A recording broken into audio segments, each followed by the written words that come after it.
What does it mean to go Dutch? To go Dutch, also known as a Dutch treat or a Dutch date, implies an informal agreement for each person to pay for his or her own expenses during a planned date or outing. The decision to do this is usually made in advance in order to avoid any confusion when the bill arrives or the tickets are purchased.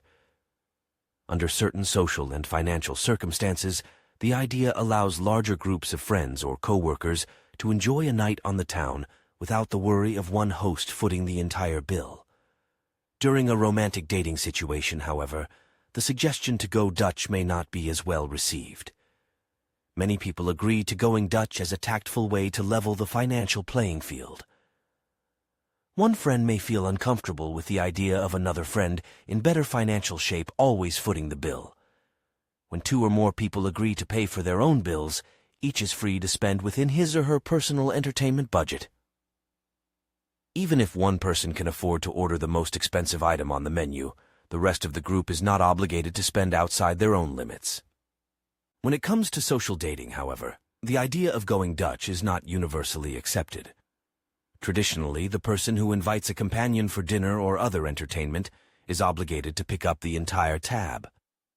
Modern dating etiquette now allows women to assume the same role as men when it comes to financing a date, but there is still a clear division between the inviter and the invited. Some couples, however, are very comfortable with the decision to go Dutch, especially during early casual dates.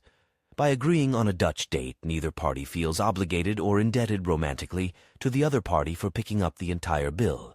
The origin of the phrase can be traced back to a time when England and the Netherlands fought constantly over trade routes and political boundaries during the 17th century. The British used the term Dutch in a number of derogatory or demeaning ways, including Dutch courage, bravery through alcohol, and Dutch treat, which was actually no treat at all. The Dutch were said to be very stingy with their wealth, almost miserly. While many of these derogatory Dutch references fell out of common usage, Americans did retain the idea of a Dutch treat when a number of German, Deutsch immigrants arrived. A corruption of Deutsch led to the designation of German immigrants living in Pennsylvania as Pennsylvanian Dutch. Even though the original British slur was against the actual Dutch, some Americans perpetuated the negative connotation of Dutch treat to include the German Dutch as well. The modern idea to go Dutch no longer carries the stigma of the term's original intentions.